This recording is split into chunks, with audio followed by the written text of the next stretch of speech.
This conference will now be recorded. So let's go ahead and begin.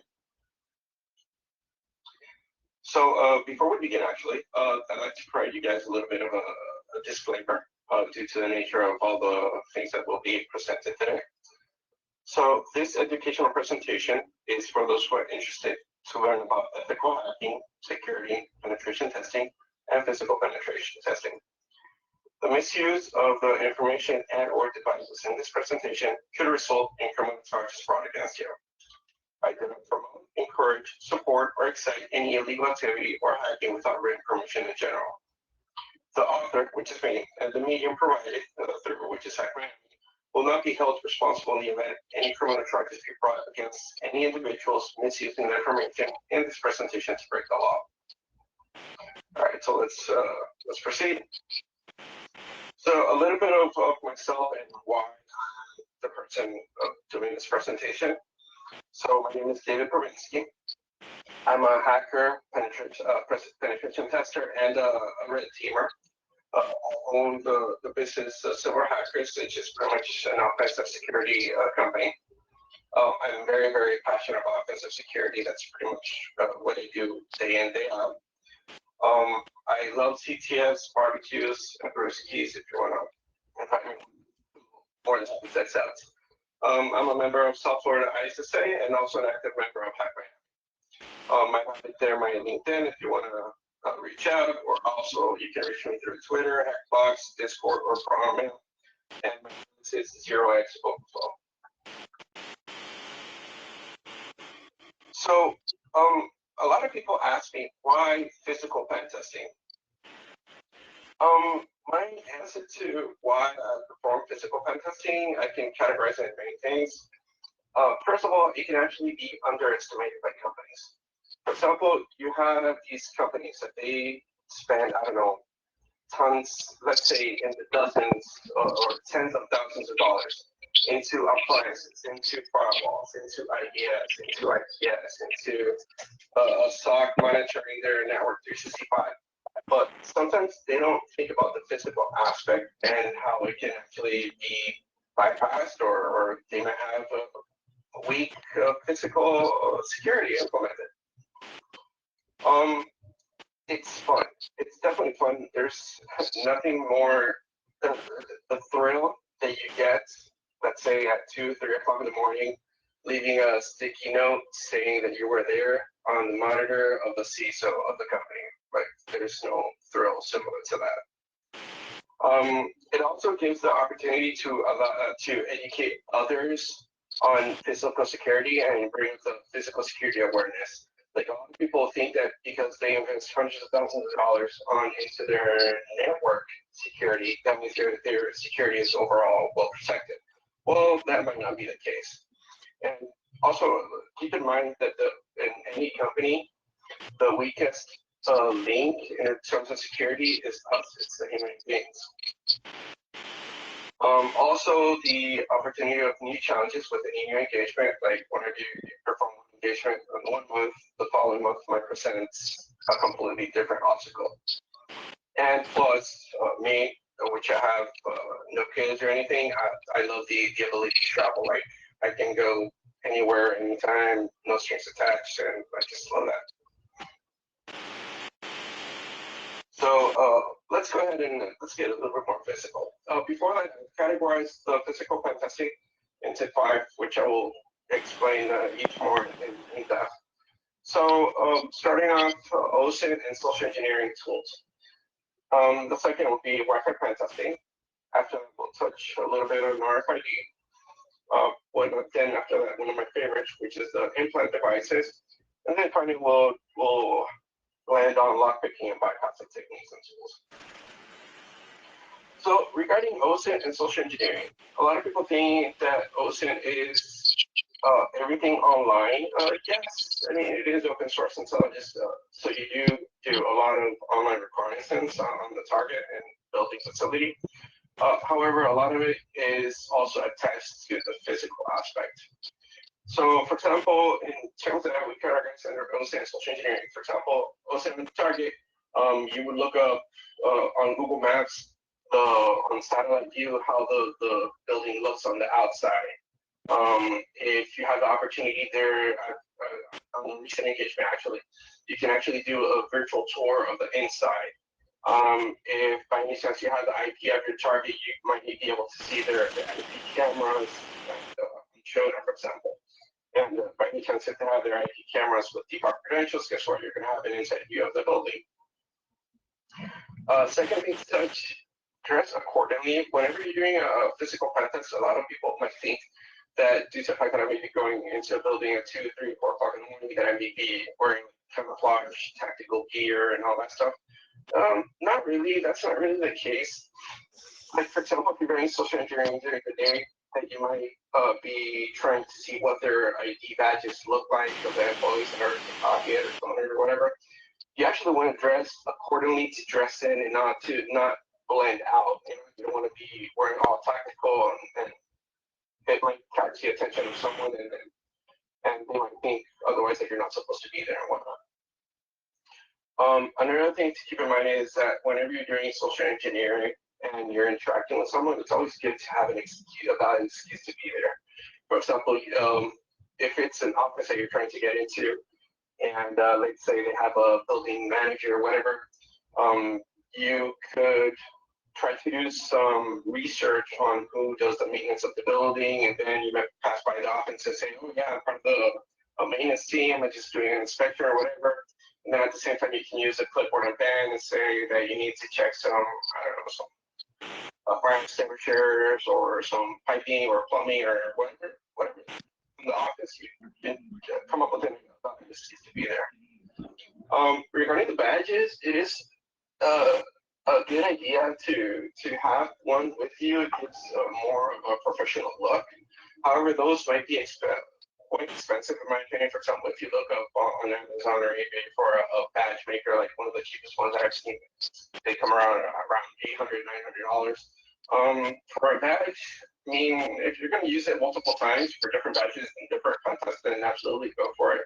But if not, I wouldn't recommend into that. There should be actually there might be cheaper solutions out there. So let's go ahead and move on to a little bit more interesting stuff. So the Wi-Fi pen testing tools. So here we're going to cover the Wi-Fi pineapples, the Cantana for long range. Credit to Will. Well, thank you for reminding me. I've used it many times and I just love it.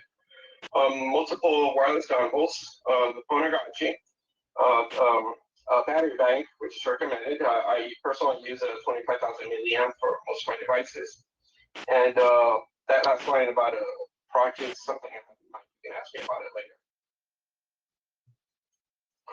So for Wi-Fi pen testing, the pineapples.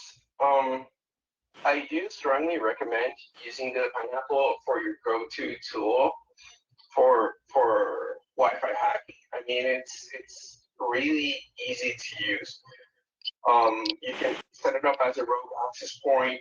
As soon as you have some people actually connected to you, you can use it as a backup. There's plenty of modules to install for it. There's a lot of forums online if you ever need help troubleshooting it. And also the GUI presentation instead of the command line. For example, if you're in engagement, you want to present it to a client or whatever, the GUI for taking screenshots, it makes it very, very easy to present to anybody, pretty much, any non-technical people. And also, I love the ability that once the device is actually connected to internet, you can connect it to the C2 server, command control server remotely. So you have to be physically within the same location of the pineapple in order to administer or manage it. And regarding personal recommendation for the Wi-Fi pineapple, always carry USB Wi-Fi dongles as a backup, because sometimes you might go too hard on the device and it might break it. Like in a couple of years I've been using it, I made it break it like maybe 2-3 times, but that's over 20-30 times use. But it is recommended to carry a couple of Wi-Fi dongles as a backup, just in case you break it or something on the spot. This is a screenshot of an example of all the modules. This is not the complete list. There's even more that they constantly add. For example, one that I've used is this one. For example, the Able Portal is a great module. For example, let's say you're hacking the Wi-Fi of a company and they have a landing page for you to log in. As soon as you snatch the credentials and you have a copy, you can actually replicate the captive portal. And then as soon as people connect to you, the first thing that they're going to see is that portal where they have to log in. So they put in the credentials. Guess what? Now you have the credentials as well. The DDoS attack, that's if you want to be extra friendly with all of your neighbors, if you know what I mean. The Wi-Fi site survey is a really great tool to see the power of all the devices and SKU and whatnot. So yeah, they have pretty much a lot of modules that you can actually install and take advantage of. So as I mentioned before, I appreciate Will and for helping me with this. So this is a container. This is made pretty much from a can similar to a can of Pringles. You can actually use a Pringles can. This is for long-range Wi-Fi hacking. Personally, I've successfully tested it to slightly over 500 meters.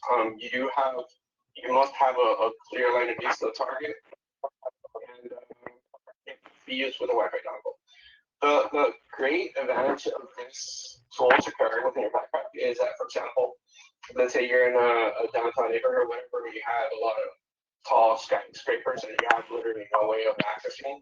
Just find a local coffee shop where you have clear view to the building, just point out to one of the top two buildings, and guess what? You're going to be able to pick up Wi-Fi traffic there. So USB Wi-Fi dongles, everybody knows about them. So some of them can actually be used for Wi-Fi hacking. It's easily one of the cheapest items on the presentation. At the time of me writing this, I actually saw one on Amazon, which is one of the alphas, 2.4 and 5 gig range, for about $25, which is this small one right here. It's very small, very concealable, portable.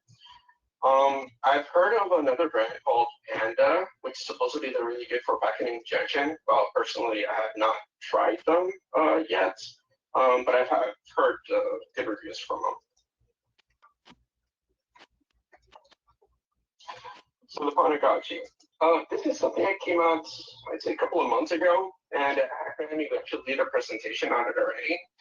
It's a fantastic device. Like, once you set it up, it's actually on the back end, it's a Raspberry Pi, and with a screen attached to it. So it's called artificial Wi-Fi hacking due to the fact that once you install it, you let it run. Like, wherever you take it with you, they'll start scanning for any active Wi-Fi. They'll DDoS whoever is connected, and as soon as they try to reconnect, they'll automatically capture the handshake in the store for you. Like, I've taken this for a spin drive around the neighborhood, and I can easily pick up 40, 50, 60 Wi-Fi in less than an hour. Easy.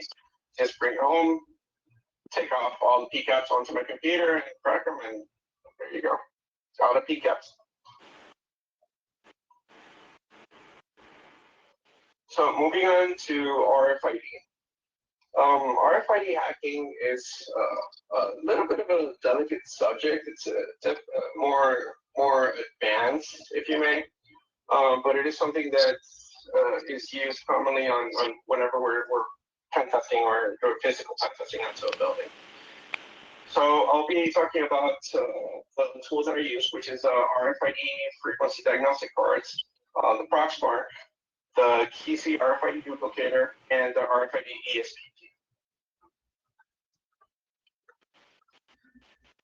So for the RFID pen testing and diagnostics card, these you can actually pick up. For example, I actually have both. I have the one from Dangerous Things, which is this one. It's white and black. It easily fits into your wallet. You can literally carry it everywhere. It doesn't need a battery or anything. And then there's this one on the right-hand side corner, which is from Hacker Warehouse. This one I actually carry as a keychain.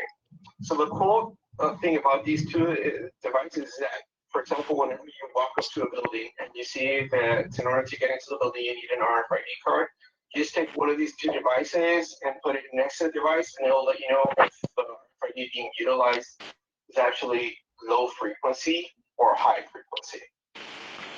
So you wonder, why would someone need to know anything? Well, for example, if you're actually going using the Proxmark in order to clone a device, you got to do some reconnaissance beforehand, and you must know if they're using low frequency or high frequency in order to get into the building, if that's the method that they're currently using with their RFID cards. So the Proxmark. Proxmark is a widely known product in order for RFID pen testing and RFID cloning as well. The online community, it's still relatively small, but it is actively growing. One of the cool features of the Proxmark 3, this is the RDB4, the one that I use is the RDB4, is that you can actually synchronize it with your Bluetooth on your phone and use tools. For example, you can use the RFID tool, the RFID research group, and also Project Walrus. So with these tools, for example, let's say you're in a red team and it's you have someone helping you out. You can be looking at your phone while having the device synchronized with your phone, and then that person helping you out can walk up to someone close by and then try to clone the device, and you can let them know if they actually successfully cloned it or not. In comparison to the Proxmark versus other RFIDs, the advantage of the Proxmark is that you can actually get slightly about, I've successfully tested about 2 inches of margin space of how close you actually need to be to the RFID in order to clone it. Other devices, you literally have to be in physical contact in order to clone. Proxmark is a little bit expensive. Currently, at Hacker Warehouse, it goes for $320, and that's without the Bluetooth module and the battery you can actually set up for it, so you can go completely wireless. If you add those 2 modules, it's going to come up to about 400 or something. But it's a fantastic tool to have if you're doing RFID pen testing. So another tool that I carry with me all the time, I literally carry it with my car keys and everything, is a Keysy RFID duplicator. This is literally, that I've done research, is one of the cheapest RFID cloning devices that you can actually find. Currently, I just saw it 2 days ago on Amazon, available for $40. It's super, super, super easy to use. Like literally just hold on one of the buttons, put it close to the car that you're actually trying to clone, and within a couple of seconds, you're going to have the car clone. As I mentioned, you can carry it on occasion. That's how I carry it with me all the time wherever I go to. This actually has the ability to store multiple cards. For example, this one right here, you can actually clone one card to this device that comes with it. And then you can store 4 more on each one of these buttons. One of the disadvantages of this device is that it's only available for low frequency. But if you think about it, it's not really that much of a disadvantage to the fact that a lot of companies, a lot of businesses out there, most of them, they actually use low frequency for the RFID. So this one does require direct contact to being cloned. Now you may wonder, like, why Amazon is selling this kind of tool. They actually promote it not exactly as a RFID pen testing device, but they promote it as a device. For example, if you have your gate to go into your community, or the gates to go into, or the door for the garage and whatnot, you can actually clone all those cards and just carry one without having to carry multiple cards. So that's how they promote it. So moving on for the final device under RFID pen testing. This is, I think, if I'm not mistaken, I would actually consider, yes, one of the best tools for RFID hacking, which is called the RFID ESP key. So it's an implant device, and when you plug it in, you can literally be in and out. And I maxed it out at 10 minutes, but it can easily take you a lot less than that. So this is the actual device. It's literally the size of a stamp. So how it works is that, for example, you walk to a building, and at the entry door of the building, you'll have the scanner for the RFID cards. So if you actually take apart that scanner, you can implant this by stripping the wires and literally leaving it and assembling everything. So you can actually intercept, record, and replay the credentials that you're actually scanning from the wires. So no battery required. It literally gets its power from all the cables that you're actually going to be stripping and attaching to it. And the beauty of it is that it actually has Wi-Fi capability.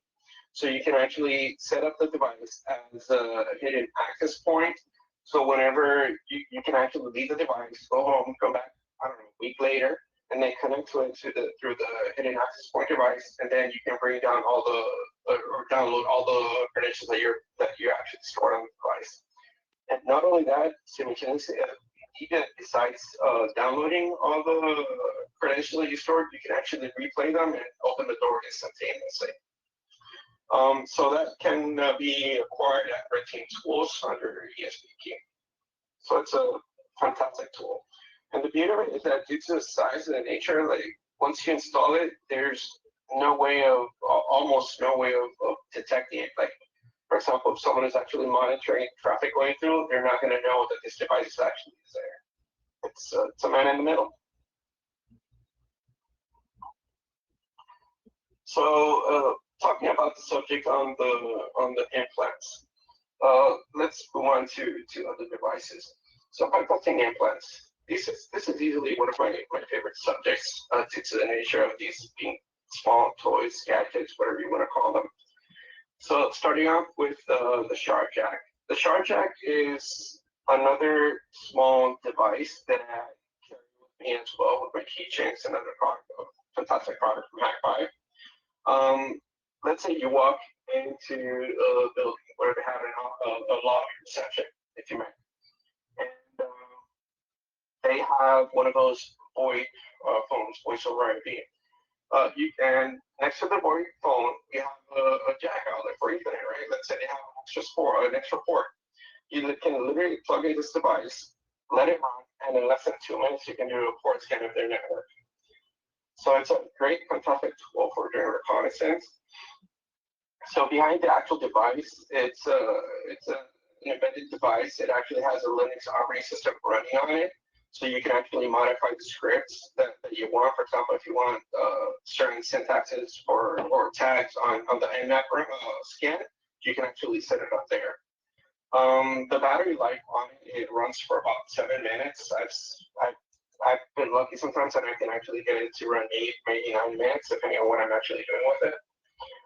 Another feature of it is that since as soon as you plug it in, it will run as a DHCP. So we'll first wait until it actually has an IP address before doing the port scan. So once it has the IP address and it performs a port scan, you actually have the advantage is that it can synchronize and upload the port scan results to your remote server, or you can actually store it locally, or you can actually do both. So it's a great tool. Like imagine going to a building, you plug it into a wall jack that you found, do a port scan, 2 minutes tops, then I'll upload the results to your remote server. So by the time that you're leaving the building, you already have an idea of what their network looks like. So yeah, great tool in my opinion. So another implant is the rubber ducky. For physical pen testing, I'd say this is the most famous device for pen testing. I mean, everybody's heard about it. Everybody has copied it. It's one of the most commonly used USB tools for attacks. There's a really large support on blogs and forums for the rubber ducky. Dozens of payload scripts already available on these. Literally have to copy and paste. A great one that I've seen being used with it is Minicats. For example, you can have a rubber ducky with Minicats installed. And let's say you're walking around an office and that office has a computer that is not logged out, but just locked. You can literally plug in the device with Minicats and it'll snatch credits. And then after that, you can take it home and decode it. So another tool that developers have created for it is the online decoder and encoder website. For example, if you're doing something custom or you want specific payloads and whatnot, you can actually go to ducktoolkit.com, and from there you can actually craft exactly what you want to do.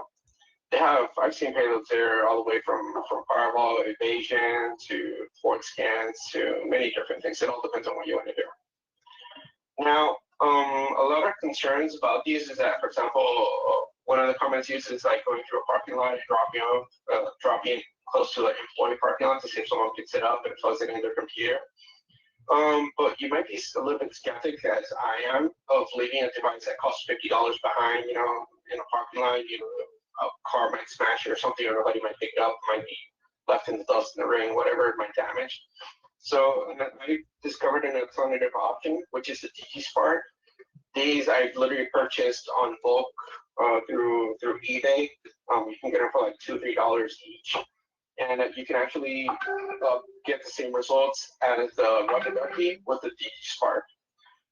It is a little bit more complicated, but at the same time, there's a lot of blogs and forums online that you can actually reach out to and get support from there.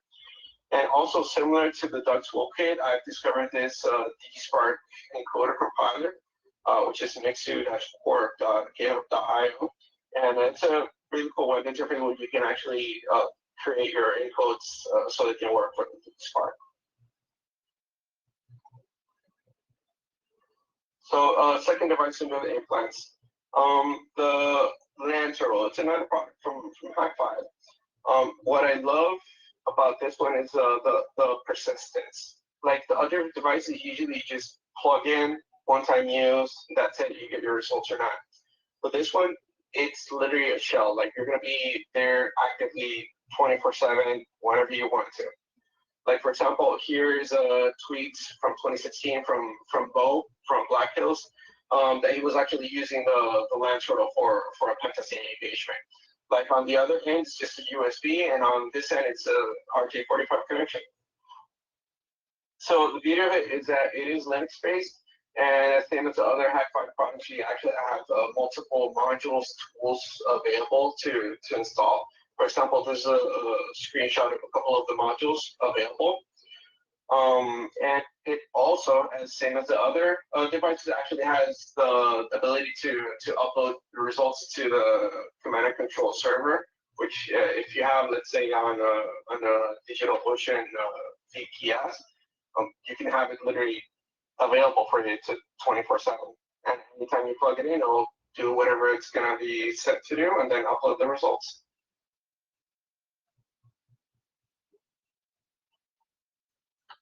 So this is another device that actually came out in the market a couple of weeks ago.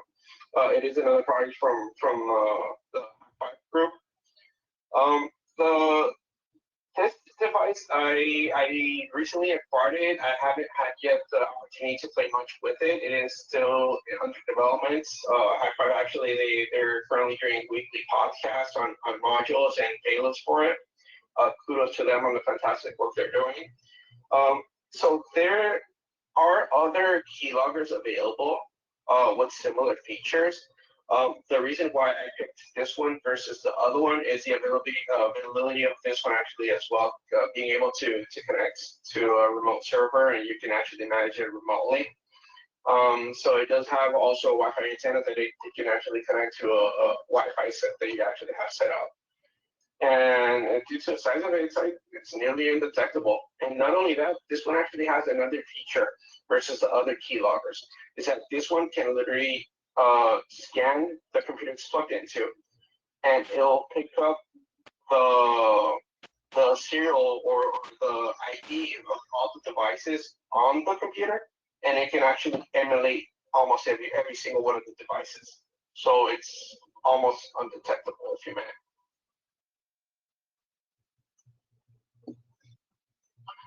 So for the implants, the last one is the Rogue Pi. This is also commonly known as Dropbox. This is a fantastic device if you set it up correctly, due to the fact that it can give you remote access to Wi-Fi hacking. If you're successful into hacking the Wi-Fi, then you can literally be on the network remotely. So in order to set up the Dropbox, you will need a Raspberry Pi. I personally use a Raspberry Pi 4 with Kali installed in it. I would recommend using as well a Wi-Fi pineapple for the Wi-Fi hacking, wherever you're going to be dropping it off. A mobile hotspot device, you can actually use either a cell phone or one of those hotspots that you can find at, for example, T-Mobile, Sprint, AT&T, excuse me. You can. I would also strongly recommend using a high capacity power bank. Due to the fact that since you're going to have all these devices inside of a container, for example, a Pelican box, you can drop it off somewhere. And since you're going to be leaving it for X amount of hours, maybe days at a time, you want high capacity from that power bank. So one example where you would use Dropbox. Let's say you're doing a physical pen test into a building. And in order to get to the building office, or let's say you're going to the third floor or the fourth floor, for example, and you see that it might be challenging in order to get into the actual office, yet you might be able to hack into the Wi-Fi. And let's say that on the same floor, they have a publicly accessible restroom. You might be able to go into the restroom if they have one of those tiles you can actually lift up. You can take the Pelican box with all your devices inside and active. You pop it in onto the roof, close the ceiling, and guess what? Now you have remote access to the device. And then with remote access, you can take all your time in the world to hack their Wi-Fi and then pop onto the network and continue from there. So in my experience for Cali and hotspots, usually carriers, they don't allow port forwarding or routing for the public IPs for the hotspot devices. So I would recommend having a VPN which allows port forwarding. I personally use PIA. There's many solutions out there on VPNs. That's not the subject I'm going to be talking today. But yeah, you would need a VPN with port forwarding capabilities. So moving on to lockpicking and bypassing. For lockpicking and bypassing, there's literally a lot of tools. This is a list that I've compiled of the ones that I use the most. There are others. This is not the complete list. There's new tools, new locks coming out. So we're going to be talking about lockpicks, door shims, door jam, padlock shims, cylinder shims, bump keys, etc., and the differences between each. So moving on. So lockpicks. If you actually had the chance of Googling and searching online, you will see there's a large variety of lockpicks. My honest opinion is that if you've never lockpicked before, I would recommend getting one of those cheap bundles that come off of eBay or Amazon, but they have like one of those transparent locks for you to practice and whatnot. But if you're going to go for the long run and you really want to invest into quality products, I would recommend, for example, from Sparrow, from Southern, from CeraVe, Red Team Tools. So I would recommend to invest into a quality product. Real quick on that one. Design and performance of lockpicks. You've probably seen that there's different designs that they've done to them. For example, the ones that you can see on this picture are actually cut out. These are the ones that I use. The reason why I use these versus the other ones is that these ones are very small and they're actually very thin. Sometimes you might find locks that it's a little bit hard to get into. So by having a thin device, you can actually smooth it in easier and you can have a better contact from the actual picks when you're doing individual picking. For example, the ones that come like covered with a rubber grip or plastic grip. Yeah, I mean, those can be a lot more comfortable if you're taking a lot of time in order to pick a lock. But at the same time, I don't like them to the fact that they don't provide enough feedback that I can get cheap with these. So on this picture, I actually have, this is the set of lock picks that I use. This is from Sparrow. This is called the Dark Shift. This is from Sparrow also. This is called the Octa Rake. It's a fantastic rake for raking. It's another technique for lock picking. And these are the Bogotas. These I got from CeraVe. These are actually made in titanium and from titanium. Now, I have to give props and kudos to the Bogotas because literally, I'd say 70% of all locks and doors that I've come across with that I've actually had to pick, these two can literally get the job done, and it's a fantastic product. These I carry with me. I can fit them in a wallet. I can conceal them pretty much anywhere. You can barely see in the picture, but I have actually a little spring from a pen that I took apart in order to attach them together so I don't lose them or anything. but fantastic set of picks. So for door shims, this is a tool that can be used on doors that usually don't have the dead latch. The dead latch is a little pin that usually sits right behind here. For example, this kind of latches you can usually see on storage rooms, janitor rooms, usually on doors already inside offices and buildings and whatnot. So the door shims are actually made out of plastic. They can literally be manually crafted with plastic household items. Like for example, those big gallons of milk or juice. Once you're done with them, you can actually cut them out, and you can actually cut a shape similar to this, which can help you do the shipping with this. So the way to use them, it's pretty simple. It's kind of like the old credit card trick. That you just take it out, slide it through the door, and it's going to open the door with you for you without having to even pick the door or anything. So another thing to keep in mind is that, for example, these, as I'll show you on the next slide.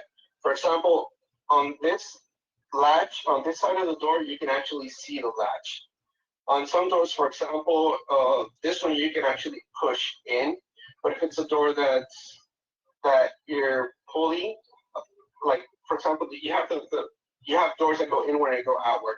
Chances are that on some doors you might not be able to have visibility on the plates, on strike plate of the actual latch. So the advantage of using the plastic door shims is that you can actually slide still and beneath the door and actually be able to hit the latch.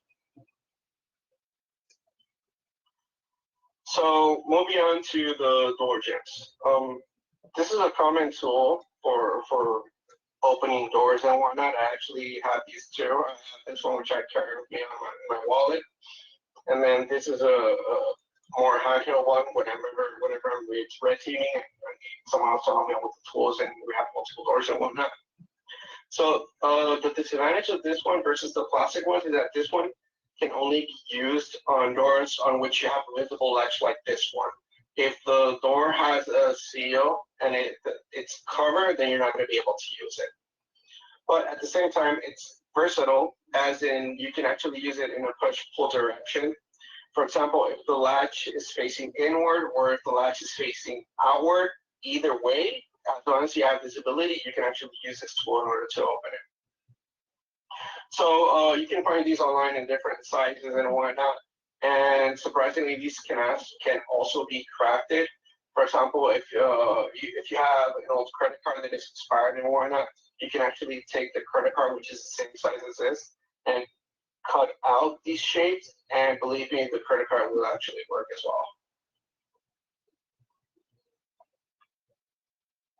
well. Also, just to let you guys know, I have mentioned a lot of parts from Sparrows and High Five. However, they have not paid me for the publicity or anything. I just give them kudos for their fantastic products. And literally, every single one of their devices is actually purchased with my own money. Just to let you guys know. So moving on to padlock shims. I was not aware of the existence of padlock shims until one time I actually saw a video of a lockpicking lawyer on YouTube, and I was amazed of how easy it is to open a lock with these devices. Like, these are also available on Sparrows. You can pick it up pretty cheap. Also on eBay, Amazon, they're literally everywhere. So they look like this. These are actually covered in rubber. The ones that I got from Sparrows are not. It all depends on whichever you prefer. So how they work, it's pretty simple. You pretty much just wrap it around the hasp, like shown here on this picture, and slide it down. So it's actually going to push this device back. And then after that, within a couple of seconds, you're going to have the lock open.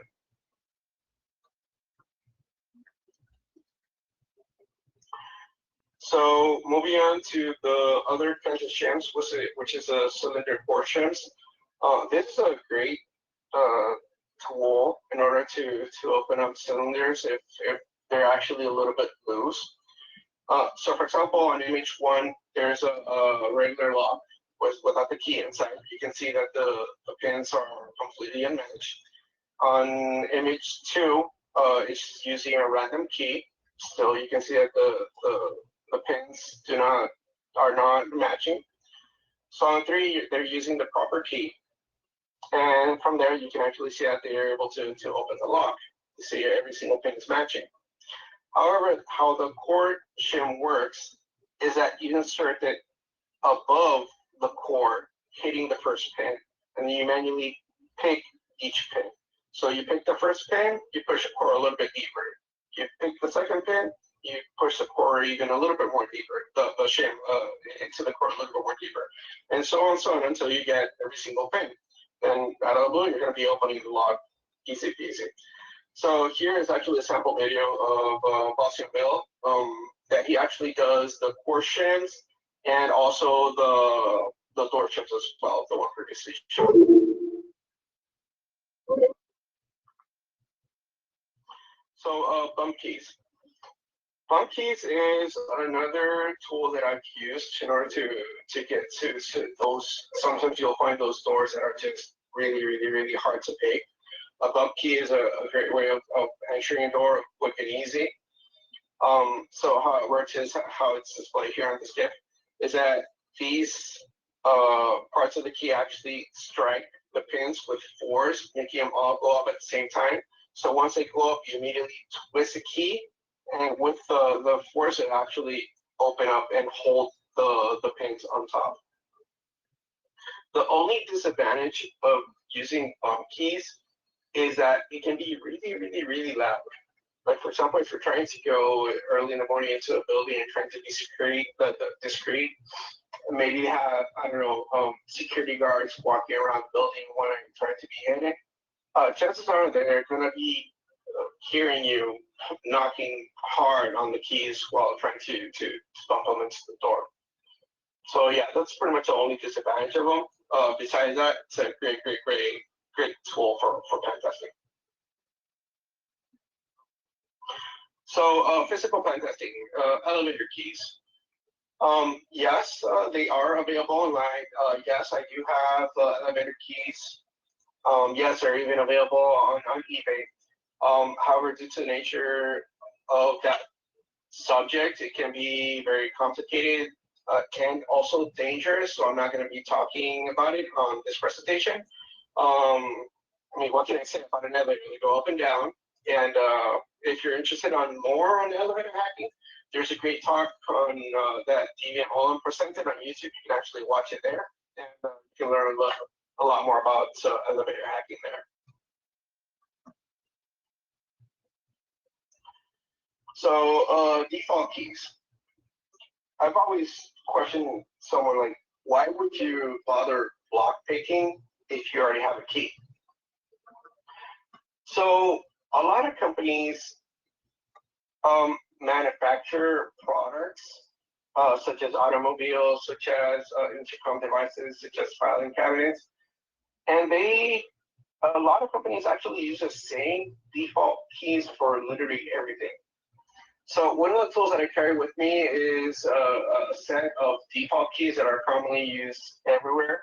For example, I actually got this one off of eBay. For example, you have the NPO key one, the 222343. You have the 1284.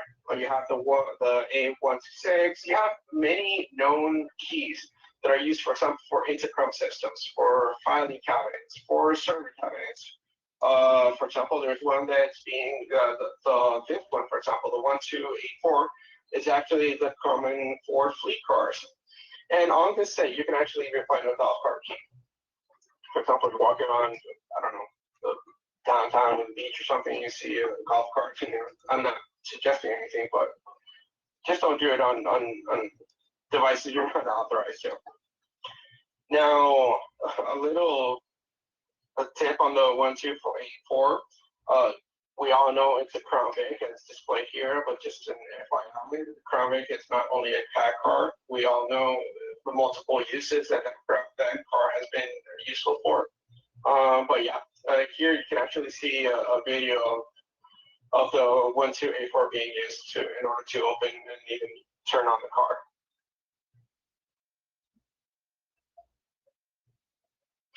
So you would wonder why you would use the default key, for example, for intercom level. Let's say if you're pentesting a gated community or somewhere where they have a gate and an intercom system, by using the default key to open the intercom, which is commonly used for actually servicing it, you have access to the full diagram and the panel, right?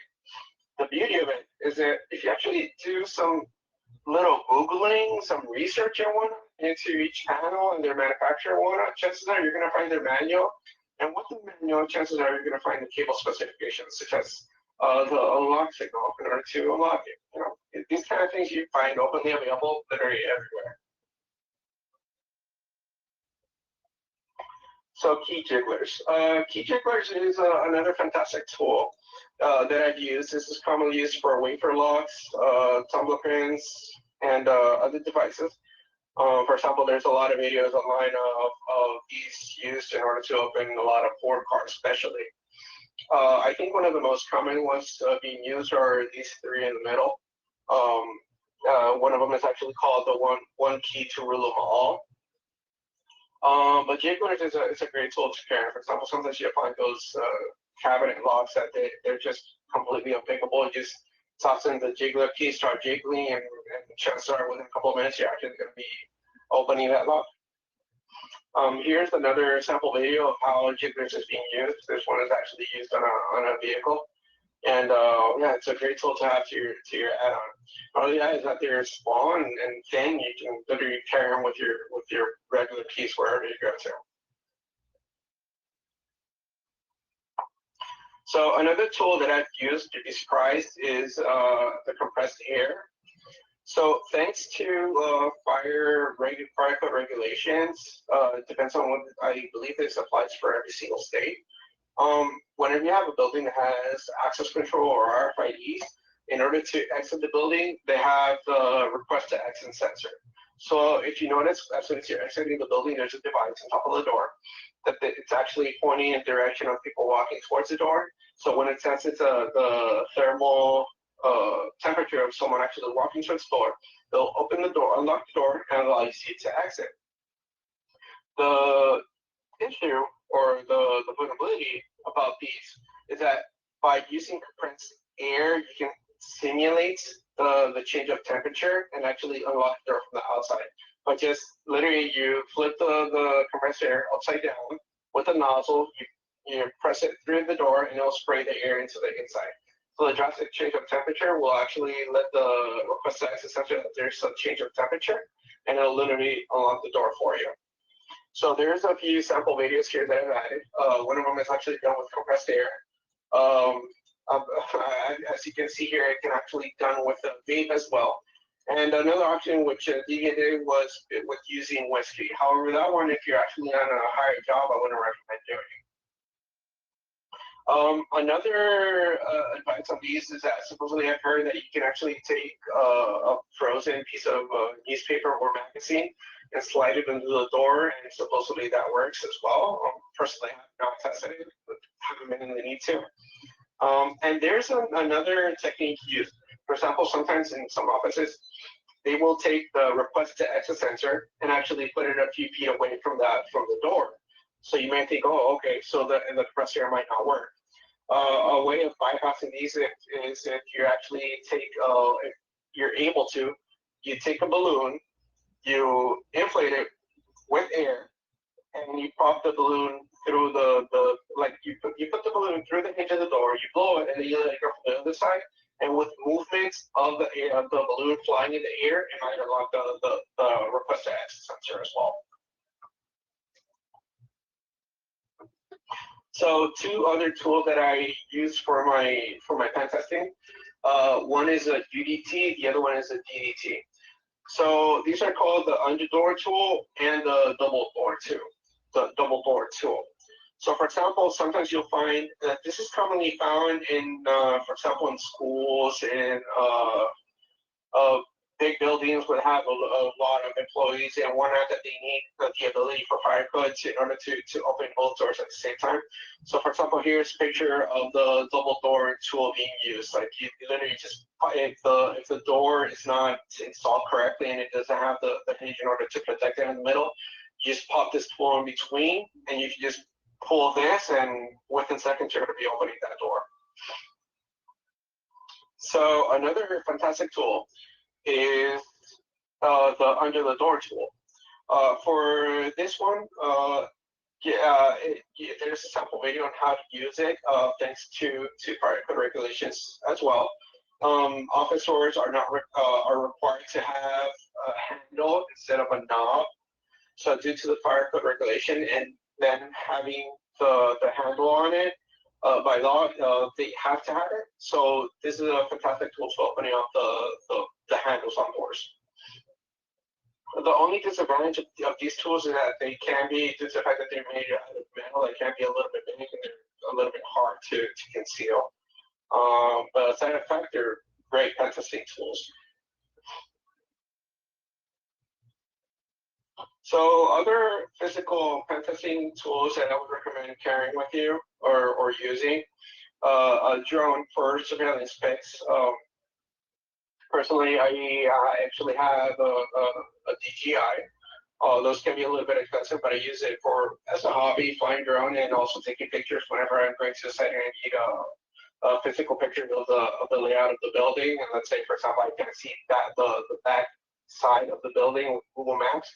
I just prop up the drone and I can take pictures of the back, see wherever they have cameras and where they have doors. I might be able to bring up to a second, third floor of a building, see if there's someone inside, and that kind of thing. Another tool you might want to use is a flashlight. That's always good to carry. I would also recommend using a multi-tool pliers.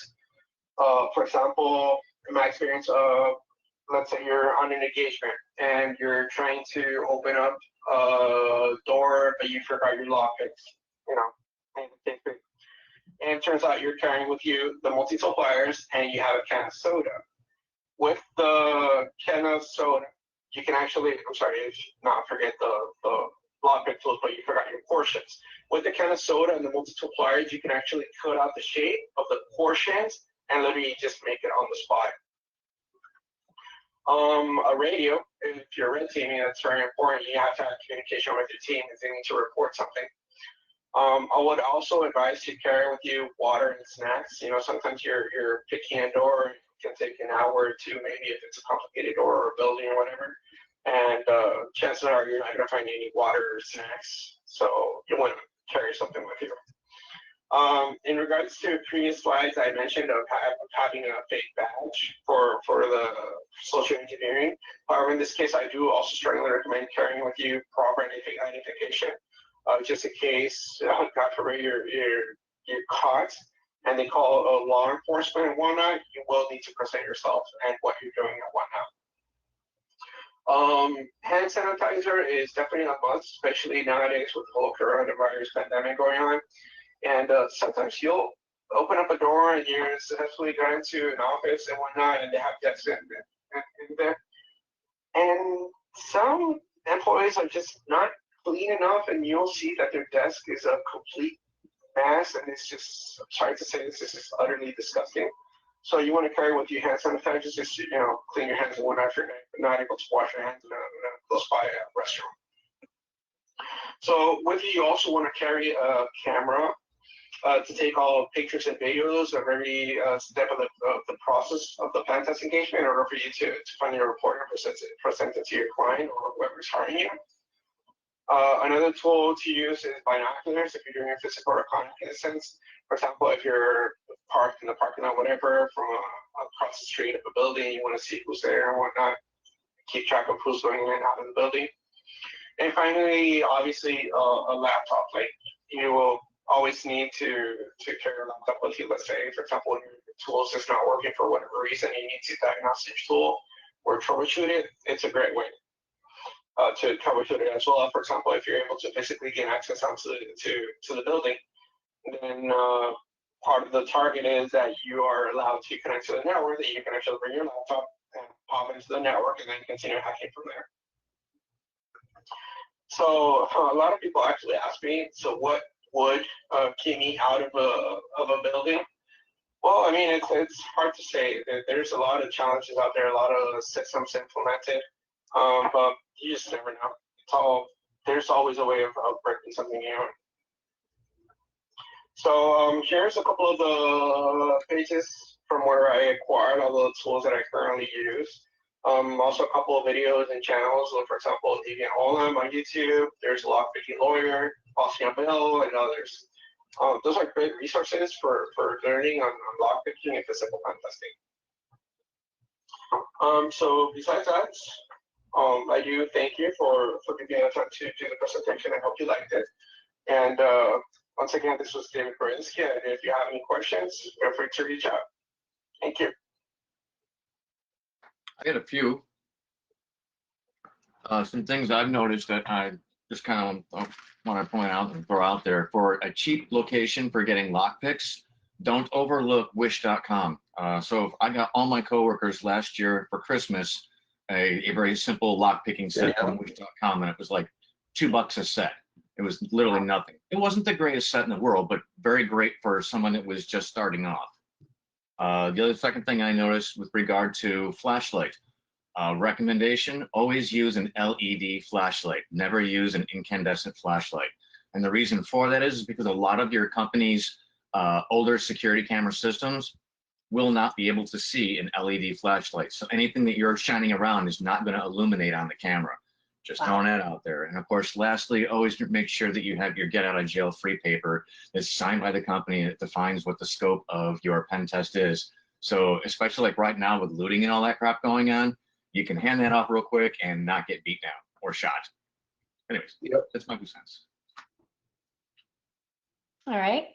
I know, thank you very much, Dave. I know that you were answering questions in the chat. However, I wanted to give everybody an opportunity. If you want to put something in chat, or if you want to unmute yourself and ask a question or make a comment, you can do that now. We'll give everybody a chance to do that.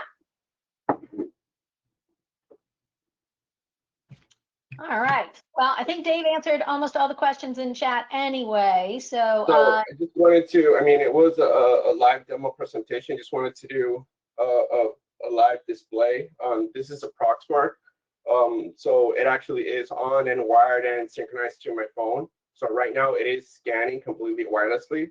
This is a diagnostics card, which would show you if it's scanning high frequency or low frequency. So just by bringing it together, it'll actually indicate immediately. So that's a sample of both tools there. So, oh, wow. So yeah. Something else too for that, I was taking a look at, consider instead of a regular clipboard, what we call the Posi box. So it's the big thick plastic clipboards that have space inside it where you could easily hide electronic equipment that can actually pick up on all that stuff. I've seen a lot of people do that. And of course, myself, anywhere I go, if I'm going to be going into like a telco closet, I always make sure I have a hard hat and always make sure I'm wearing a reflective vest. Oh yeah, and uniforms, you can actually just go to a local thrift shop and pick up pretty much any uniform you want for like $5. You know, UPS, FedEx.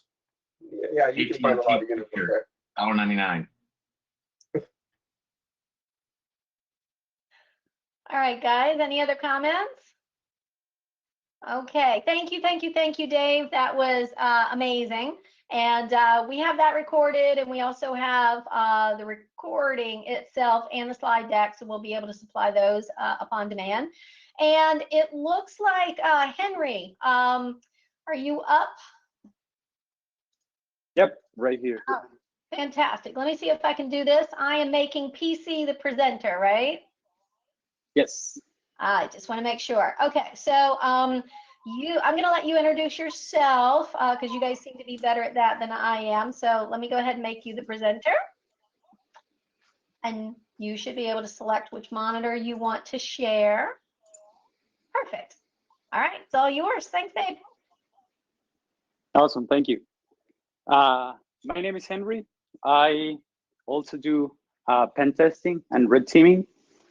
And one of the things that I wanted to do today is give you a little bit of an introduction into red teaming, clarifying a couple of things that I found myself facing along the way, namely people not really understanding the difference between pen test and red team engagement. And also, we're gonna focus a lot on the examples of what those differences translate into. In other words, there are a couple of things that you might do on a pen test that you might not do on a red team engagement, and vice versa. Ideally, after this talk, you'll be able to identify some of those differences. So like I said, what we'll cover, quick intro, comparison with penetration testing, and then we're gonna dive into examples. In particular, we're gonna talk about IP and domain reputation when developing a spear phishing campaign for your red team engagement. And if you were on my last talk, we gave an introduction about Mimikatz. This time, I'm gonna continue a little bit of that talk, focusing on bypass techniques that you might need in order to move around in an environment that is heavily protected compared to maybe just a rather simple network. And later on, by the end, I'm gonna give you some extra resources. You're gonna see a bunch of links throughout the presentation, but I'm gonna provide a few extra ones at the end, along with a couple of books that I feel summarize very well everything that you need to know to understand that the red team engagements or red teaming compared to other types of offensive engagements. So for our quick intro, I wanted to make a little bit of a difference. It's very common for people to talk about a red team when they actually refer to the ethical hackers, penetration testers, and basically everyone on the offensive side of cybersecurity, which is slightly different than the engagement itself, which is normally called red teaming or red team engagement. The difference, honestly, it's a lot about just simplicity, speed, efficiency. As you can see on the right, we're going to talk about creating domains. We're going to talk about doing a lot of stuff, but it's not uncommon for a pen test to just request to be whitelisted, to generate exceptions, because pen tests, a lot of times you're dealing with clients who want to do a lot of things within just 1 week. So maybe you won't be able to create a lot of domains, give them time to gain reputation and all of that. A lot of times you'll just ask, hey, can we be whitelisted in order to be quick, efficient, and to the point, versus where if you are on a red team engagement, you're probably gonna want something that is low, comprehensive, and well simulated in regards to how a real attacker would perform it. Now, having said that, one is not necessarily better than the other. Like I said, you might be dealing with a client that doesn't have the amount of money to invest for an engagement that is longer than a week. Even worse, maybe you're dealing with a client that recently started caring about cybersecurity. A full red team engagement is not going to give them anything useful versus just a really quick vulnerability assessment or a well-targeted pen test. So let's talk about a particular example for that. And if let's say that you're preparing a spear phishing campaign, if you are doing so, like we said before, for a pen test, maybe just ask to get whitelisted, send the emails, see who clicks, and then you have a valuable metric to provide to the client. Hey, this is the amount of people within your firm that click. But for a red team engagement that it can span even months, you might need to take certain steps because you want to fully simulate what an attacker would do. So one of the common things that I've seen, and actually a couple of people don't know, you can use services to carry your spear phishing campaigns. But normally what they do is just they add a tag or a header, like within the email header, that is gonna say X phish test. Now I mentioned that for two reasons. I've heard of people who didn't actually know that that was there. Again, for a pen test, that's great. It might actually help you to get whitelisted and get through with the test, but in a real case scenario, that shouldn't be in there. So you're probably going to end up doing a lot of custom things instead of just using a spear phishing service, let's say KnowBe4 or phishing box or that kind. You're probably going to end up doing your own thing, not only in the email sending itself, but everything related to it. That is getting a domain and making sure that they have everything that's necessary. So it's not gonna look like spam, but rather like a legitimate domain, having SPF, DKIM, all of those elements. And if it's pointing to a website in which you want to serve malware in order to infect the target, one of the things that you need to consider is there might be crawlers, there might be scrapers that are going around on the internet, and if they see your website with malware, they're gonna flag it, they're gonna blacklist it or something similar. So in order to solve that and increase impact, you're gonna dedicate some time into making sure that what you serve to who's connecting to you is gonna be different depending on whether it's a crawler, if it's actually one of your targets, and also try not to use off-the-shelf exploits, but rather develop your own, and we're gonna talk about that in a bit. So in particular for IP reputation, then we're gonna talk about domain reputation. One of the things that I noted, avoid free VPNs like the plague. They are all already flagged. In fact, you can get paid services with several different servers all over the world, and they're already gonna be flagged on a vast majority of them. I've had good results with PIA, private internet access. They don't have as many, but sometimes they're flagged, sometimes they're not. NordVPN, for example, it has thousands and almost all of them are already flagged. So ideally what you wanna do is just create your own way of sending those emails. But if you feel like that's too much work, you can actually use a high reputation sender like MailChimp or SendGrid. I've heard good things about Mail250 and Swagmail, but personally I haven't tried them. But I've had success with both MailChimp and SendGrid. Regarding the domain reputation, the age of the domain is something that is important. And that's one of the reasons why, for example, it's not really feasible for a pen test if it's just gonna last a week. You won't be able to actually increase that age in any meaningful way. It will always be from the moment that you sign the engagement letter, you might say, okay, we're done. I'm gonna start with this right away and I'm doing the pen test next week. It's still gonna be just a 2-week-old domain.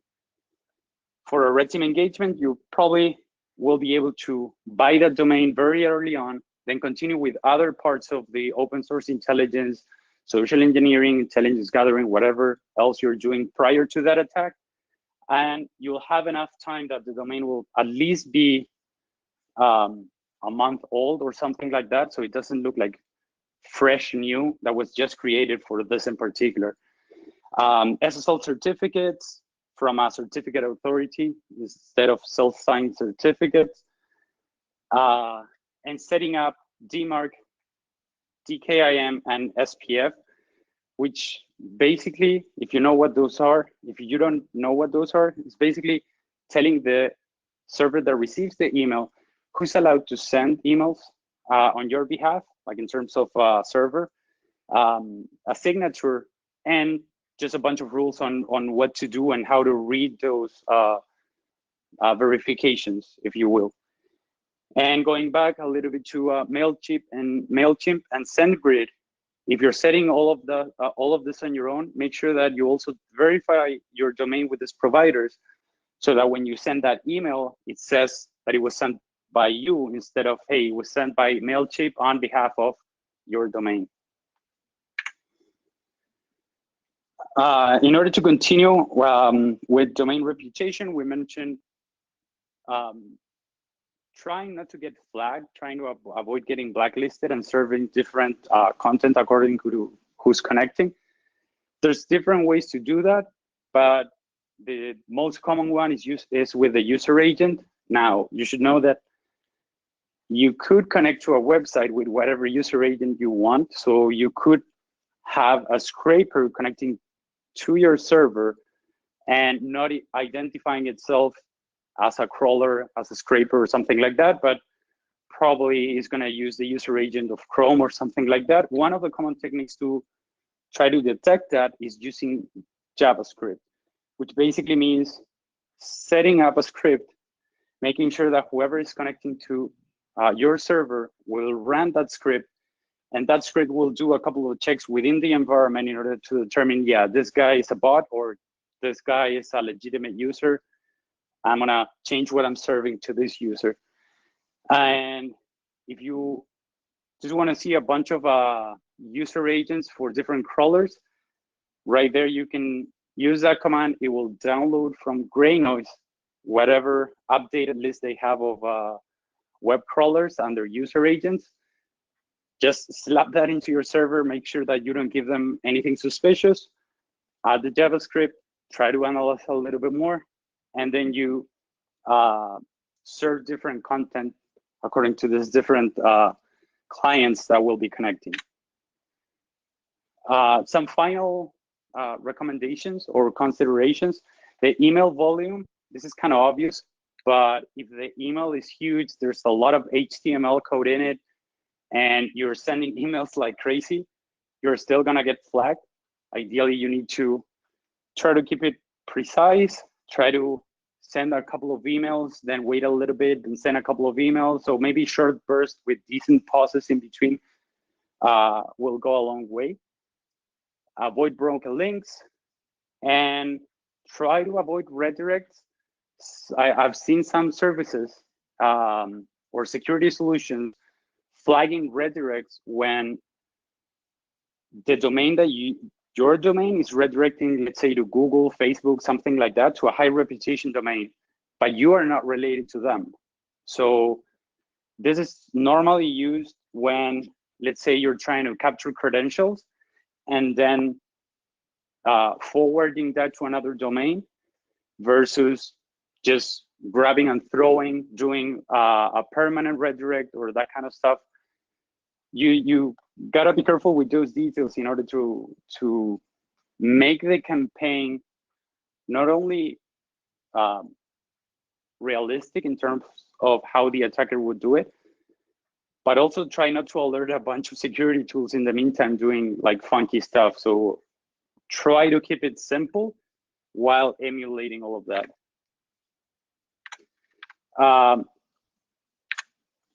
Now let's move into the longer portion of the presentation. As I said, on the last presentation, I was talking about Mimikatz, which is a great tool.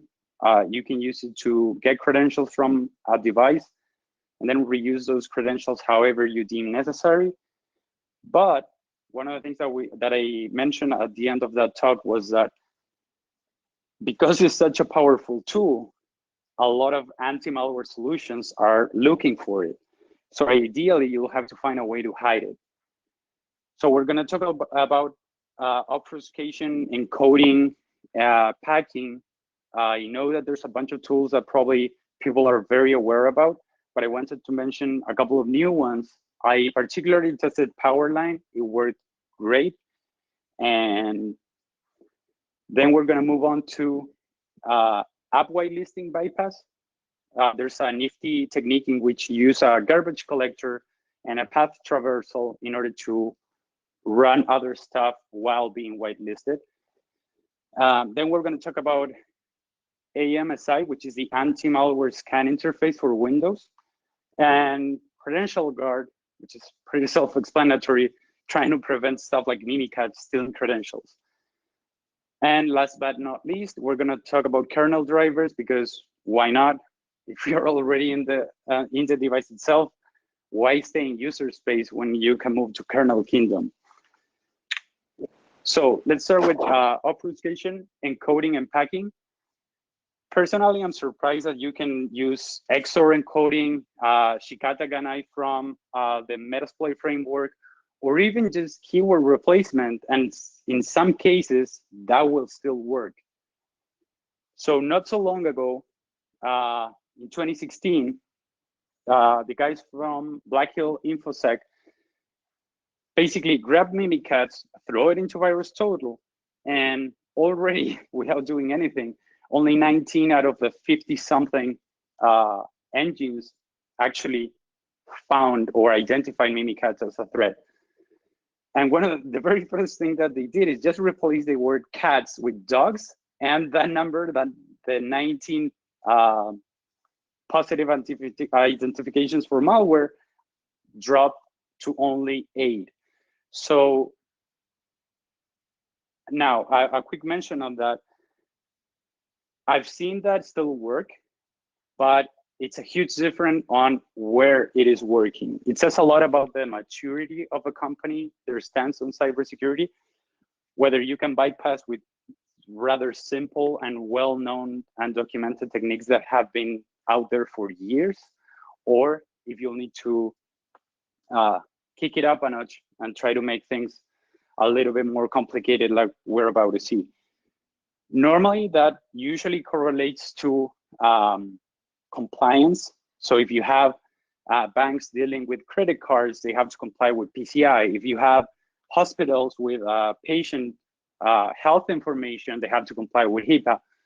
Versus, let's say you have a really successful startup that doesn't really deal with credit card information or patient information, but they still have a lot of personally identifiable information, yet there's very little regulations that relate to them directly. So those are the kind of companies that you're gonna see maybe don't have really advanced security. Maybe all techniques like this one will work, but at least other bigger, more mature companies are picking up on this and trying to find solutions for it. So that's why I moved onward to more complex techniques. And one of the things that I found recently, it was honestly super simple. And I love the title of the article they wrote, Bring Your Own Garbage Collector. So basically you bypass application whitelisting with the NetCore open source software framework and a very simple path traversal. I left you over there the link that you can see in a rather simple way how you can use this to run other stuff while having your app, let's say, whitelisted. But personally, I love Powerline a lot more because, as you can see there, you can run PowerShell without using PowerShell. It's actually C#. And one of the great things about it is, as I mentioned a little bit ago, so you can use different packing, encoding, and obfuscation methods that have been out for a while, like Shikaraganai within the Metasploit framework. But this one is a fairly new one that I caught not so long ago, and I've had nothing but success with it. In particular, I tested it for a client, so I couldn't actually take screenshots. So the screenshots are from the source that you see down there. Running it standalone is gonna get caught, whether it is downloaded to a file and trying it to run, or even trying it to run on memory is gonna get caught. But if you drop in within Powerline, all of these elements, you can actually put Mimikatz inside, drop credentials, and even if they're blocking PowerShell, this is still gonna work because, like I said, it's not actually running PowerShell, it's C#, but they implemented pretty much the same calls, very similar methods. So it's a great way of hiding your payloads without getting caught by any of the very simple security solutions that you might have. Even some of the complex ones have been able to bypass just using Powerline. As for the anti-malware scan and credential guard that are present on Windows, there are a bunch of bypass techniques. So, but they still keep going back to, hey, I'm gonna grab the keywords from the script, throw it into Windows Defender, and make sure that if Windows Defender says this script, it's gonna block it. Well, one guy just XOR'd the whole script for bypassing AMSI, and that's it. It was no longer detected. If your user, the user that you're attacking, is an admin, there's pretty much nothing to worry about. You'll be able to just move forward. If they are not an admin, well, I'll left you a link of a bunch of different AMSI bypass that actually do work with PowerShell. So using that and Powerline will basically allow you to bypass a bunch of different detection methods.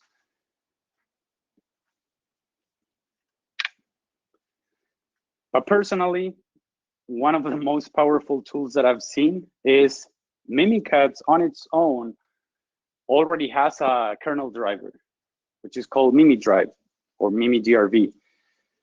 This allows you to move from user space to kernel space, which gives you more Windows functionalities. You can modify running processes under attributes, and you are now able to interact directly with other loaded drivers instead of having to use something in between. To start it, super easy, exclamation point, plus sign, and as you can see on the screenshot, it's going to look for it. It's going to see if it's present. It's going to see if it's registered. It's going to give permission to everyone, and that's it. Now, do remember to clean it up afterwards. We're talking about a kernel driver that is going to be added there. It should go without saying during your engagement. You should always do proper cleanup at the end, which is, again, one of the reasons why you're going to see a little bit of a difference between a pen test and a red team engagement. You're probably going to spend a lot of time catering and nurturing your exploit to make it something beautiful, super complex, that is going to grab a bunch of different things. Well, it probably has the potential to either generate a lot of destruction or simply leaving a bunch of open holes that you'll definitely need to close. So going back to this, whatever these techniques that you're looking at and trying to implement, try to go through the source code, try to understand what they are actually doing, how they're doing it, and how you'll manage to revert anything that they open up or modify.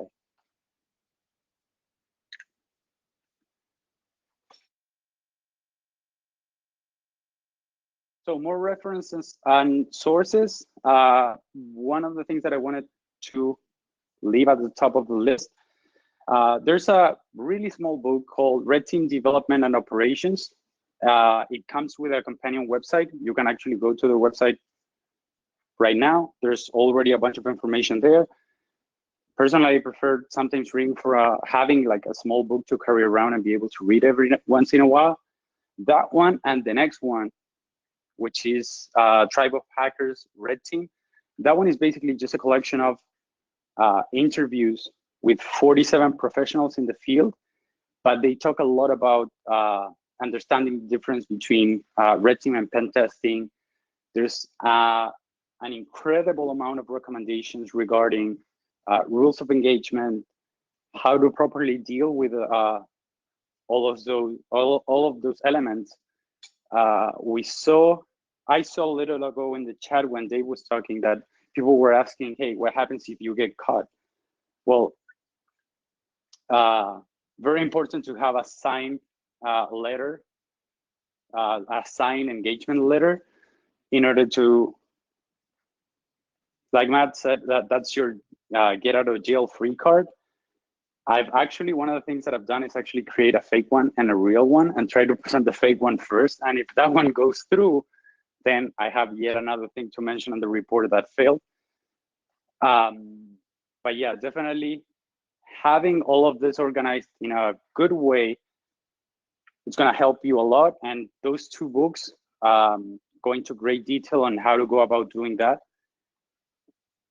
And there's a bunch of GitHub links in which I normally take ideas. They're sharing like different techniques. Sometimes they recommend tools. A lot of the information that you're gonna need is gonna be just there in terms of tactics, techniques, and procedures.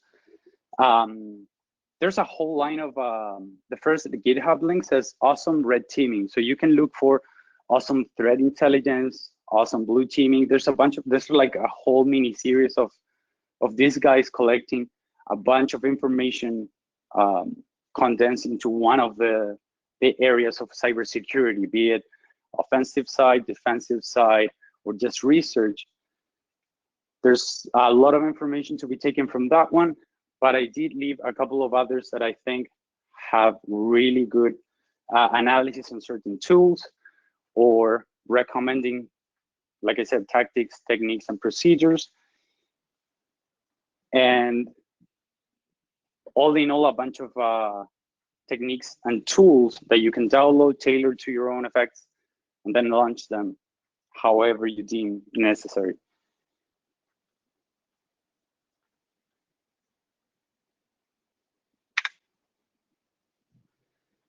I'm gonna wrap it up because I know that we don't have that much time left. So I'm gonna jump straight into Q&A and answering questions if anybody has any.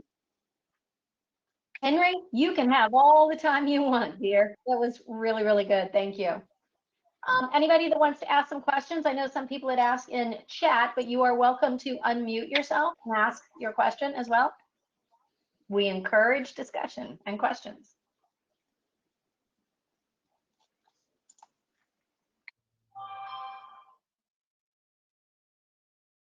All right. I had a question. Where'd it go? Yep, sorry, completely gone. Dave, did you have, I thought you had a question for Henry. Was there something in there you had a question on? Not really. I mean, red teaming is kind of part of what I do. It's not like covering something completely different. So it's a subject that I'm actually familiar with. Okay. You know, I found it interesting that you said that you make a fake engagement letter, fake get out of jail free card. I didn't think about that. That's interesting. Yeah, My actually, advice, sorry for interrupting. My advice would be careful with social engineering a law enforcement officer, because that could get you a whole another level of trouble. oh no, yeah, actually, talking about that, I've had both of those experiences actually happen to me. In one case, I was caught by the security guard. That's when I used the fake engagement letter, because the security guard was employed by my client, so was within the scope. Law enforcement, unless you're getting hired directly by law enforcement is never on your scope, and you always have to be completely honest with them. Do not ever try to get them the fake engagement letter. Go straight with the real one. Yeah, that's definitely.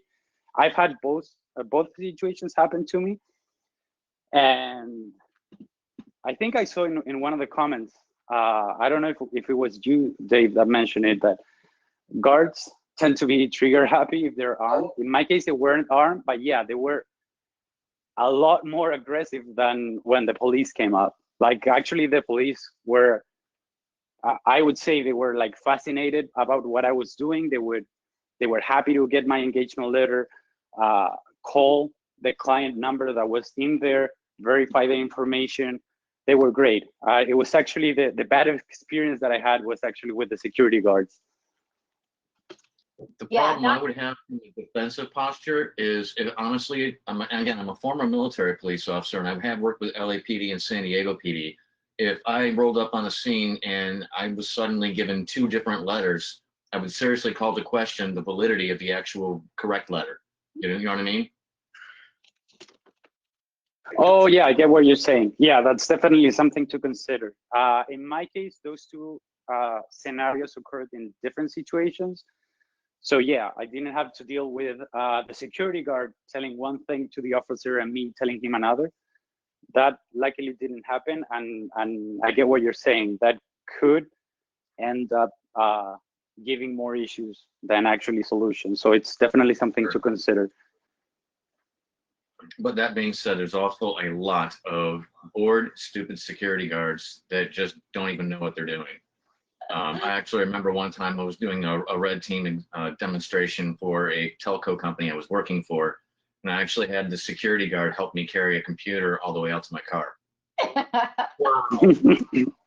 Yeah, that's by far the most common kind of scenarios. But my only two bad experiences were the ones that I just mentioned. Everything else has been great. I know that in the both in the comments and in the previous questions, they were talking, for example, about using a high visibility vest and a hard hat. Yeah, it's amazing how much just that is going to help you get across the door, get access to somewhere you're not supposed to be, or even better, just people avoiding bothering you because they think, okay, he's busy, he's doing something important, I'm not going to bother him. So all of that is within the field of possibilities when using just a high visibility vest and a hard hat. And also make sure if you're one of the other things I used to make sure I did was if I used an ID card of some kind that had picture on it, I always made sure the picture was a little bit ambiguous, something a little bit different about me, made it harder to actually tell who I was, and make sure I didn't carry an actual real correct ID, because some places I've gone to when I did a test, it's like you show them your corporate badge and then they ask you for your driver's license instead so they can make a photocopy of it. And you're like, and the names don't match. So I'd say something like, I left it out in the car, I'll be right back, and then gone. Now, those badge makers, they can be a little bit pricey. I mean, the cheapest one I've seen online, you can find it for like, the lowest I've seen is probably around $700, so that they can be a little bit expensive.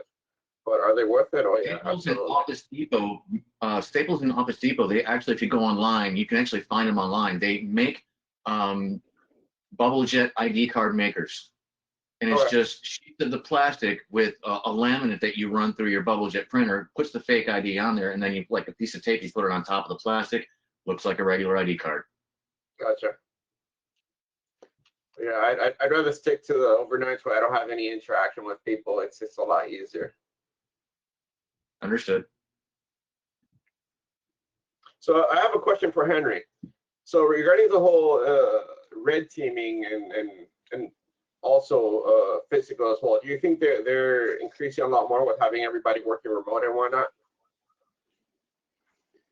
So actually, I would say two things about that. Lately, work has been crazy, and I feel like one of the reasons is precisely because everybody's working remotely. But all of that, like you said, all of that is really focused on online interactions rather than physical pen testing.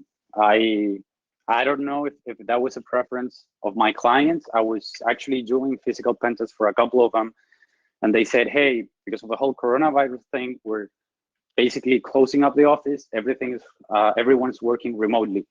And I said, okay, I understand that why you're doing that makes perfect sense, but you're asking me not to go to test physically now that there's a lot less people that can catch me. But exactly. Yeah, that's the way they prefer to do it. And personally, I think that it's a mixed bag. It will definitely depend on that particular building and the way it is set up. Because on one end, like I said, there's less people that will be able to see me if I'm doing something funky, but at the same time, the probably few security guards that are going to be present are expecting to see absolutely no one. So at the same time, it might actually be harder. I guess it all depends on the building itself, how it is set up, how security is set up, and those kind of things. Gotcha. One of the big problems they have right now with everybody working from home also is that now you are opening yourself up to a plethora of potential attack vectors, because if one of your employees has an exposed or compromised computer on their home network and they suddenly connect their home network to their work network via VPN, I can see a lot of bad shit happening in the very near future with stuff like this. Well, yeah, not only that, you can consider the in a way privilege escalation, because now, since let's say you have a whole company working from home, so instead of attacking the low-level privilege employees, you can just go directly and try to hack into the CEO of the company, which is actually working from home, and chances are that the CEO of the company is going to have full access to the whole company. So instead of hacking all the other employees, just go directly to the CEO. Sure. And did anybody else see the deepfake hack that showed up in the news fairly recently? A company basically got deepfake hacked, not by picture, but by voice. They had managed to replicate the CEO's voice and contacted the CFO, authorizing a payment to go to some bank account, and they ended up getting a substantial amount of money before everybody realized that it was a deepfake.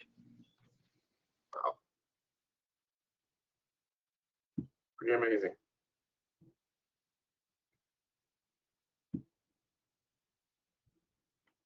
Oh, I saw a question from Elias in the chat.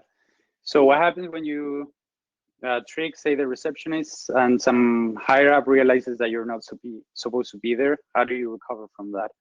Or that's it, you just leave at that point. It could be either. You could end up leaving. One of the reasons why we were talking about high visibility vests, hard hats, and pen and paper, everything along those lines with the clipboard and everything else. One of the cool things about using stuff like that is that neither the receptionist, not the C-levels, are going to understand what you're trying to do. And probably both are going to try to leave you alone. The receptionist is going to let you go into the back room. And then the higher ups, at most, they're going to complain that the internet is slow and they want you to fix it. And that's it. At least that's what happened to me one time, in which I was interrupted in the middle of the server room, like with my visibility vest and everything else. And it was literally just to complain that the internet was slow and if there's anything that I could do about it. And that was it. But yeah, in certain cases, if it's not a C level, but it's actually within the IT team and knows that you're not supposed to be there, yeah, you can probably play of dumb, like saying, well, probably I'm in the wrong room. Let me figure it out. Just calmly, but surely get out. And then run. Yeah, once you're across the front door, just run. All right, I have a question actually, Henry, for you. What's the most complicated step you've taken in order to infiltrate a company? For example, in my case, I think one of the things that I went like above and beyond was, so I had this company I had to hack into, and they had an outsourced IT company. I went through the trouble of doing OSINT on the IT company and actually print out a shirt and badge for that company in order to hack them. How far have you gone in order to get into a building? Any war story you might want to share? I do have one that already was done, and I'm actually preparing another one in which I'll be going to the data center of a bank, and I'll be trying to hack directly into the data center instead of the bank, because the security at the bank is crazy. The security at the data center is lax, which is kind of weird because it's usually the other way around. Like you have super high security on the data center and not so much on the HQ of the bank. In this case, I have it the other way around. So I'll be going to the data center with a fake badge and a couple of other things. But in the past, probably the one that I had to do the most for a single engagement, there's two things that I did that one of them I love, and as soon as I'm able to do it again, I will, which is in your talk, you mentioned about Dropbox, basically a Raspberry Pi with Kali and everything else. And you also mentioned it. What? No, go ahead. And you also mentioned a drone. So one time what I did is hook up the Dropbox to the drone, just connect a server that allowed me to drop the payload, and just took the drone, flew to the roof, left it there, took the drone back, and I had a Dropbox on the roof with internet access, but knowing that nothing was going to happen to it because it was like in a really densely populated area. There was all concrete, no way of, it's a big building and everything is concrete on the outside. There's no way of leaving that hidden somewhere. So what I ended up doing is, yes, attach it to the drone, fly to the roof, leave it there, fly back, and then I was able to hack remotely. One quick mention about that. I used a battery pack with a solar panel, attempting to get the most out of it for the longest time. And that was kind of a bad idea because the constant sunlight ended up not bursting, but you know, like right before LiPo battery explodes, it basically inflates a lot. So yeah, I was when I went to pick it up back with the drone, flew over there, catch it, fly back, and then when I'm unpacking everything, I realized like this is about to explode. So I'm definitely gonna try that, the whole drone and dropping it on the roof again. but this time I'm probably gonna find some shade or something because I almost lost the entire Dropbox. And even worse, I could have started a fire. Now, Well, luckily for me, the box it was in was fireproof. I was thinking about exactly that, so I put it in a fireproof box. So at least I want to believe that even in the worst case scenario, nothing bad would have happened. And I also once ended up going into construction building. So I had the luck that the same company that hired me was basically remodeling the building right next to them, both belonging to them, both projects hired by them. So I asked if it was okay, and it was a similar situation. Like Wi-Fi was way high up, too much interference. Even hooking up a Yagi antenna didn't actually give me like a reliable connection to it, because the office, even though one of the buildings was theirs, the new building that they were building, the previous one, they were renting. So the office was like the top floor. And this was before I came up with the drone idea.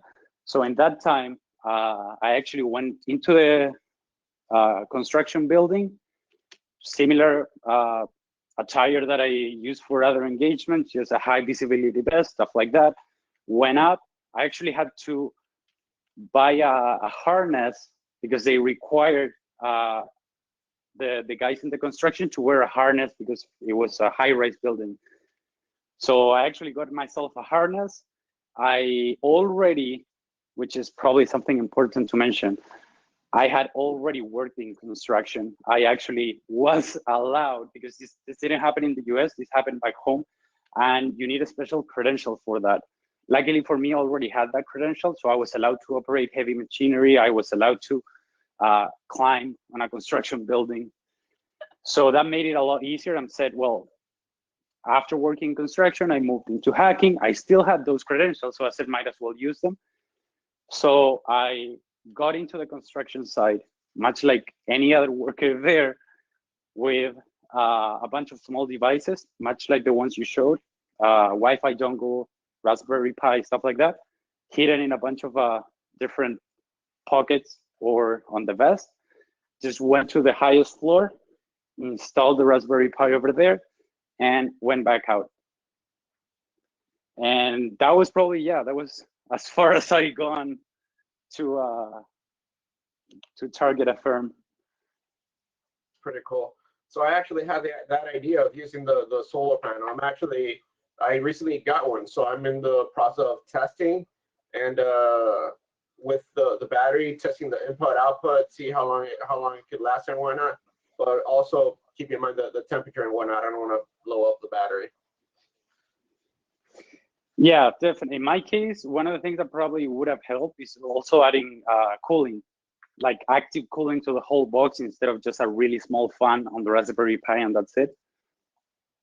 Also, the quality. I got like a really cheap solar panel battery pack.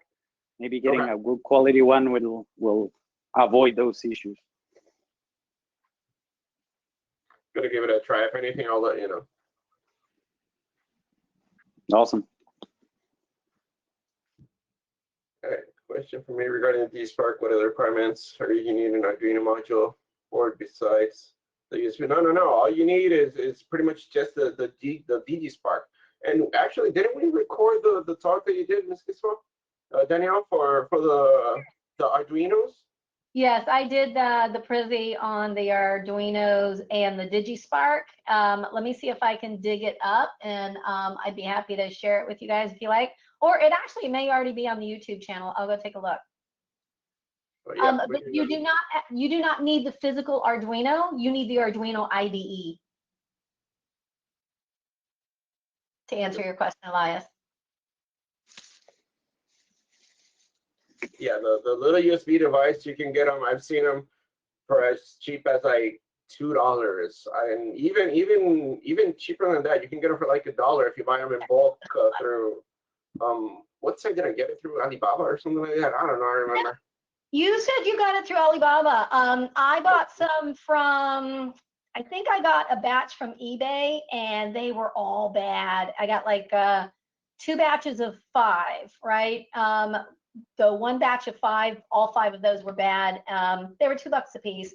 And then the other batch of 5, all 5 of those were good. So it's hit or miss. No, the batch that I got, I think it was either 30 or 40 devices. I was like giving them away all over the place. I mean, they're super cheap.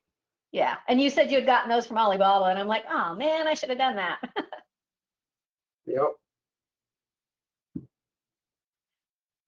And the plug, he says he saw 3 for 10 on Amazon. That's not bad, but That's you not can't bad. get them cheaper. You Yeah. can't get them cheaper. Yeah. So do you guys know what the shipping's like from Alibaba these days? Is it, I mean, it was slow before, but has the COVID thing made it impossible? Yeah, it made it a lot worse. It used to be like less than 20 days, and right now I'm at almost 40 days waiting for something that I purchased through Alibaba. So yeah, it looks bad. Yikes. All right. Also, go ahead. I'll say shipping anything from overseas to the United States is kind of slow right now. That latest Raspberry Pi 4 that I ordered that has 8 gigs of RAM, that's been in transit now for a little over a month. Wow.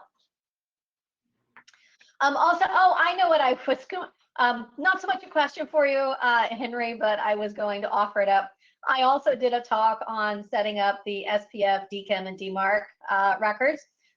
Little bit stuff on your DNS and getting the domain and the all of that set up. So if anybody wants a copy of that, I don't think I recorded it, but I have a slide deck, and I would be happy to do a session on that if you guys like. And we got the rest of the year for presentations, don't we? Yeah. Not today, obviously, but yeah, that's another thing. We need prezzies, guys. Any talk, any presentation session that you want to do, offer yourself up. Like I was mentioning in chat, I was actually thinking about anybody who would consider the concept of doing maybe a blue team talk. I wouldn't mind hopping on something like that. So we always do these red team talks, but maybe we should also show some kind of defensive, or as Mac put it, purple team talk. Yeah. Purple team seems to be the new big thing. Yeah. South Florida ISSA had a talk. Part of that was on Thursday night. And that was a really good talk. They did some purple team there. So Cool. Hey guys, how are you? I was able to make it back. yay. Hey, yeah, we need presentations, guys. I was hoping that we could go back on August. Chatter this week indicates that they're reclosing, and that is not good news. So we had to be prepared in case we can go back to physical meetings. So please submit to us for new presentations. I'm gonna post a invite for everybody to join the Discord channel. We're trying to put all the Present 27s together. Hold on, let me. Is there a chat here? Yeah, there is. Oh, there it is. Hold on. So here we go. That's the invite, guy. It will last 24 hours. So all of you are invited. And yeah, we need. Was this the second presentation, Danielle, or is this the first one? That was the second presentation. Thank you, guys. Thank you, David and Henry. Henry has been amazing this year. He's brought us all kinds of leadness to from drones to parking drones on top of buildings. That's pretty freaking awesome, dude. So yeah, guys, send us your ideas. Join the Discord. And then I was gonna ask you, Danielle, what's up with the Hack the Flag? Is this not gonna happen? Is it gonna be virtual? I did announce it at the beginning a little bit, but it is going to be virtual. It's going to be October 3rd, I believe. And I can slap a link in here. We have a mailer that's going out soon. The CTF is going to be virtual. It's going to be popped up on the server. We'll probably put it on CTF time and a couple other places. You're shaking your head no. Why are you shaking your head no? Me? No, there's another person on camera. Oh, okay. All right.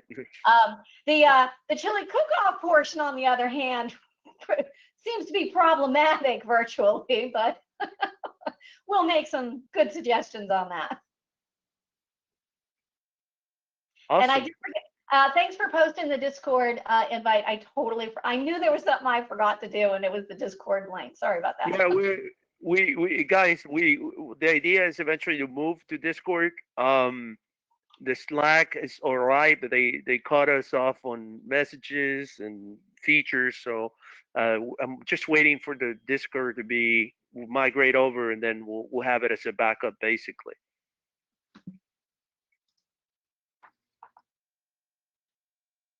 Cool stuff. So the only issue I have with the online version of doing any of the CTFs is that the last the Winter Hack Fest that we had, Mhm. the team I was on, we were dominating up until like the last hour when I don't know who it was that showed up, and he had like 30, 40 people online in remote locations that just, there was no competition. I mean, I had 4 people at my table, and this guy had a crap ton of people on his team. Oh, wow. You know, Rod, you talked about that. That's you were talking about like when was it the Black Hat CTF that That was during DEF CON. One time we were playing Open CTF in Vegas, and there was a team that had basically they were putting a wireless antenna into one of the Riviera hotels, and they had like 30, 40 people playing for them. They were just sitting and drinking beer, and then you were looking at the scoreboard, and they were going up, up, up, up, and we were like pulling our hair. So that's the problem when you do online CTFs. That you can avoid, people bringing their friends. That's hard. So They should put a limit on the number of teammates you have. Yeah. I was about to say that. how would you check that? It would be kind of difficult, I agree, especially if they're like, they just sign up and have 12 teams, but they're all really helping out the one team. That would kind of Right. suck, but it's difficult. I understand where you're coming from with that. That's why I like the physical, which I understand is not as cost effective anymore. Nevertheless. Is it still gonna be cash prizes, Danielle? as far as I know, yes, we have our vendor sponsor packages put together and almost ready to send out. So if there's anybody on the call that wants to be a vendor sponsor, hit me up for that. And we definitely need vendors. So we'll get a little creative with that. And yeah. All right, that's all what I have for you today. Stay safe, and we'll see how this goes. Thanks, Yeah. guys. Thank you, Dave and Henry. You did such a great job. You're very welcome. Bye, guys. Bye. Cheers. Good job, Dave. Thank you. Yeah, good job, Dave. Thank you. Any questions, reach out on Slack Or Discord. or Discord.